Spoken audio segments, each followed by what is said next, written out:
अहमद साहब, अगर हम मौजूदा ईरान अमरीका कशीदगी को वसी तनाजुर में देखें तो ये मामला सिर्फ दो ममालिक के दरमियान इख्तलाफ नहीं रहा। आपके नज़दीक इस बुरहान की असल नोयत क्या है?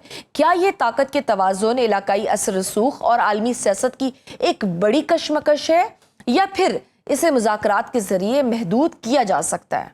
जी बहुत शुक्रिया। देखें, इसका ऑब्वियसली ये सिर्फ अमेरिका और ईरान की जब से ये कॉन्फ्लिक्ट शुरू हुआ है तब से it is not restricted to US Iran. ये एक पूरे रीजनल की जो रीजन का जो सिक्योरिटी apparatus है उसको री इमेजिनिंग की एक कोशिश है। दुनिया के अंदर जो तब्दीलियां आ रही हैं, जो मल्टीपल लेवल के ऊपर दुनिया चेंज हो रही है, यूनिपोलैरिटी से मल्टीपोलैरिटी है, नियो लिबरल से नियो रियलिस्टिक वर्ल्ड ऑर्डर है। इन तमाम तब्दीलियों के अंदर हमेशा से जो सेंटर ऑफ ग्रेविटी रहा है पूरी दुनिया का, जिसको क्रेडल ऑफ सिविलाइजेशन भी कहते हैं, दुनिया की जितनी भी सुपर पावर्स रही हैं उन्होंने जब भी दुनिया पे अपना इन्फ्लुएंस एक्सर्ट किया है तो सम लेवल ऑफ कंट्रोल उन्होंने मिडल ईस्ट और यूरेशियन रीजन जो है वहां पे उन्होंने लाजमी, ब्रेजिंस्की का भी यही थीसिस था। सो ये जो ईरान यूएस वॉर है ये सिर्फ ईरान और यूएस दूध नहीं है, ये रीजन को रीशेप करने की एक जंग है, एक काविश है, जिसमें अमेरिका अपना जो स्ट्रेटेजिक फुटप्रिंट है मिडिल ईस्ट से उसको डिक्रीज करना चाह रहा था। जो ईरान वो पूरी दुनिया के सामने सैंक्शन फ्री होके एक नए ईरान के तौर पे वो सामने आना चाह रहा था। इसके साथ साथ जो मल्टीपोलैरिटी है जिसमें चाइना रशिया बहुत इंपॉर्टेंट रोल प्ले करेंगे, उनका भी मिडिल ईस्ट के अंदर बहुत ज्यादा इन्फ्लुएंस है। और तीसरा जो है वो मिडल ईस्ट के अपने डायनामिक्स हैं। पिछले 100 साल से जो मिडल ईस्ट का स्ट्रक्चर रहा है वो एक एनॉमली रहा है। अगर आप 100 साल को पिछले 1000 साल से कंपेयर करें तो पिछले 1000 साल में मिडल ईस्ट में एक सेंस ऑफ यूनिटी रही है, सोशल, कल्चरल और पॉलिटिकल एक कनेक्टिविटी रही है, जो कि साइक्स पिकेट अग्रीमेंट के बाद मिडल ईस्ट छोटे छोटे ममालिक में डिवाइड हो गया, वो खत्म होगी। सो उस एनॉमली से अब मिडल ईस्ट भी अपनी रियलिटी की तरफ वापस जा रहा है। सो सारे कॉन्टेक्स्ट में हमें ईरान और यूएस वॉर को देखना है। ये सिर्फ ईरान और अमेरिका तक महदूद नहीं है, इस इम्प्लीकेशंस और इसका इम्पैक्ट बहुत वसी है। बिल्कुल सही।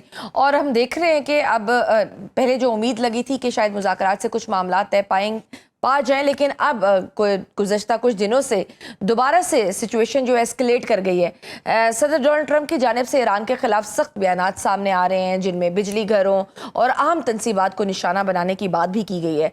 आपके ख्याल में ट्रंप की हिकमत अमली का बुनियादी मकसद क्या है? ईरान को मुज़ाकरात पर मजबूर करना, या उसकी अस्करी सलाहियत को कमज़ोर करना, या फिर ये सिर्फ एक प्रेशर टैक्टिक्स हैं जो वो इस्तेमाल कर रहे हैं?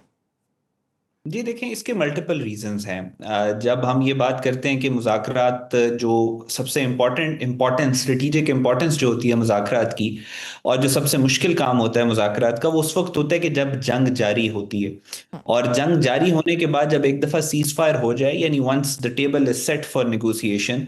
पिछले 40 साल से अमेरिका और ईरान के दरमियान में इस तरह के मुज़ाकरात नहीं हुए जिस तरह की इस जंग के बाद मुज़ाकरात हुए। इसके बाद एक एमओयू भी साइन हुआ। अभी जो आप इस वक्त एस्केलेशन देख रही हैं, ये डिफरेंट है उस एस्केलेशन से जो अमेरिका ने तब की, जब अमेरिका ने ईरान के ऊपर बाकायदा हमले किए और फिर एक जंग बाकायदा तौर पे छिड़ गई। अब इस जंग के अंदर मल्टीपल फैक्टर्स हैं। मिडल ईस्ट के अंदर स्पॉइलर एलिमेंट बहुत ज्यादा इंपॉर्टेंट है और उसकी लेयर्स हैं। जहां पे इसराइल एक स्पॉइलर है, वहीं पे ईरान के अंदर भी स्पॉयलर्स मौजूद हैं, वहीं पे यूएस के अंदर भी स्पॉयलर्स मौजूद हैं। फिर उसके साथ साथ ईरान के अंदर जो नई लीडरशिप आई है, वो पुरानी लीडरशिप की शहादत के बाद एक नई लीडरशिप आई है जिसने अपने आप को, अपनी क्रेडिबिलिटी को भी इरानियन पब्लिक के सामने मनवाना है। उसके साथ साथ अमेरिका के अंदर भी एक इलेक्शंस आने वाले हैं कि जिसमें डोनाल्ड ट्रंप ने अपनी क्रेडिबिलिटी को भी एस्टैब्लिश करना है। जी। सो एक तो आपको स्पॉइलर का मैंने अर्ज किया, दूसरा पॉलिटिकल जो कैपिटल है, दोनों पॉलिटिकल करेंसी है दोनों जगह के ऊपर, उसमें भी इसी जंग का इस्तेमाल किया जा रहा है अपने पॉलिटिकल कैपिटल को सेटिस्फाई करने के लिए। फिर उसके बाद टेबल के ऊपर अब मुज़ाकरात जब होना शुरू हो जाते हैं तो दोनों फरीकैन, प्रिंसिपल एक्टर्स के पास बहुत कम टूल्स बचते हैं अपना प्रेशर एक्सर्ट करने के लिए। तो फिर वो इस तरह के टैक्टिक्स का इस्तेमाल करते हैं। यहां पे आपने देखा कि सारी निगोसिएशंस के बाद स्ट्रेट ऑफ हॉर्मुज को लेके जो बातचीत हुई, उस पे ईरान की तरफ से अटैक हुए हैं उन वेसल्स के ऊपर जो फॉर्मोस से पास करने की कोशिश कर रहे थे, जिसमें कतर और सऊदी अरेबिया, दीगर ममालिक के जो वेसल्स थे वो मौजूद थे। सो उसके बाद ईरान, ईरान को एक मॉरल हाई ग्राउंड हासिल रहा है इस जंग में थ्रू आउट, लेकिन ईरान अब अपना हैंड को ओवर प्ले कर रहा है। एक तो स्ट्रेट ऑफ हॉर्मुज को बंद करके, दूसरा उसके साथ साथ मिडिल ईस्टर्न कंट्रीज के ऊपर उनको टारगेट करके। और फिर उसके बाद अमेरिका जो है, जाहिर है वो एक सुपर पावर है, वो अपने आप को कहता है कि मैं सुपर पावर हूं, उनके नजदीक दुनिया अभी भी यूनिपोलर है। तो जाहिर है इस सारी सिचुएशन में उनका भी एक पॉलिटिकल कैपिटल है सेटिस्फाई करने के लिए। सो ये कॉन्फ्रंटेशन दोबारा शुरू हो गई, लेकिन इस कॉन्फ्रंटेशन में अभी वो इंग्रेडिएंट्स मौजूद नहीं है कि ये एक फुल फ्लेज वॉर बने। दोनों ममालिक को पता है कि इनकी बका इसी चीज में है कि ये मुज़ाकरात करें। सिर्फ अपनी स्पेस को इंक्रीज करने के लिए ये अटैक्स अभी तक हो रहे हैं। इसमें कैपेसिटी है कि ये भड़क के पूरी जंग में तब्दील हो जाए, लेकिन अभी जो एनालिसिस की जहां तक बात है तो उस हिसाब से अभी वो इंग्रेडिएंट्स मौजूद नहीं है कि ये फैल के ये जंग मजीद फैलेगी। क्योंकि दूसरी जानिब ईरानी सदर मसूद पेज़ेश्कियान तो यही कह रहे हैं कि ईरान अपने वतन के लिए एक एक इंच का दिफा करेगा, और जबकि ईरानी क़यादत तो इस मफामती फ्रेमवर्क ख़त्म करने की भी बात कर रही है। क्या ईरान का ये रद्दअमल सिर्फ सियासी बयानिया है? जी देखें, जहां तक इंटरेस्ट की बात है, अगर ईरान का जब ये मुज़ाकरात पहले हुए थे तो मॉरल हाई ग्राउंड उस वक्त ईरान के पास था, पोजीशन ऑफ स्ट्रेंथ पे ईरान था। लेकिन अब दोबारा जब मुज़ाकरात होंगे, क्योंकि होने मुज़ाकरात ही हैं, तो ईरान के पास वो स्ट्रेंथ नहीं है जो पहले राउंड के अंदर ईरान के पास थी, एडवांटेज नहीं है जो पहले राउंड में था। अच्छा।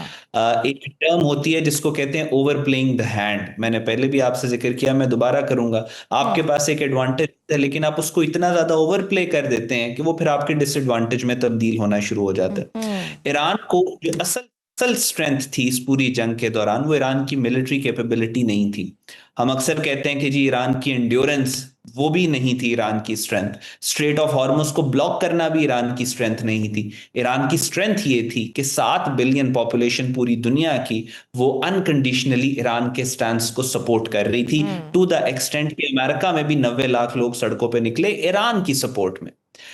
अब ईरान जब स्टेट ऑफ हॉर्मुज को बंद कर रहा है, बार बार बंद कर रहा है, फिर पूरे मिडिल ईस्ट के अंदर जो पोटेंशियल एलाइज हैं, जब ये मुज़ाकरात शुरू हुए, जब पाकिस्तान ने मीडिएटर का रोल प्ले करना शुरू किया, सबसे पहले वो अरब ममालिक जो पाकिस्तान आए, जिनके फॉरेन मिनिस्टर्स, जिन्होंने ईरान जंग बंदी की बात की कि ईरान के इंटरेस्ट में जंग बंद, उसमें सऊदीया के फॉरेन मिनिस्टर भी शामिल थे। उसके बावजूद सऊदी अरब के ऊपर और दीगर मुस्लिम कंट्रीज के ऊपर अटैक करना, तो जाहिर है पूरी दुनिया इन चीजों को देख रही है। पहले अमेरिका एक स्पीड ब्रेकर था, एक हर्डल था अमन के रास्ते में, अब दुनिया को ये इंप्रेशन जा रहा है कि ईरान एक हर्डल है। सही। ये सारी सिचुएशन जो है जिस तरीके से मोल्ड और फोल्ड हो रही है, उसके बहुत डिफरेंट एस्पेक्ट्स जो हैं हमें सामने अपने रखने चाहिए। चीजें इतनी सिंपल नहीं है जितनी वो साउंड करती हैं। अगर इरानियन ये कह रहे हैं कि वो अपने मुल्क का दिफा करने के लिए अमन मुआहदे को खत्म कर देंगे, तो कर दें अमन मुआहदे को खत्म, लेकिन उसका सबसे ज्यादा नुकसान किसको होगा? उसका ईरान को नुकसान होगा, और और सबसे सबसे ज्यादा ज्यादा फायदा इसराइल को। एग्जैक्टली। इसराइल को, एग्जैक्टली इसराइल को होगा। बिल्कुल ठीक आपने कहा। हाँ। ये इंपॉर्टेंट है।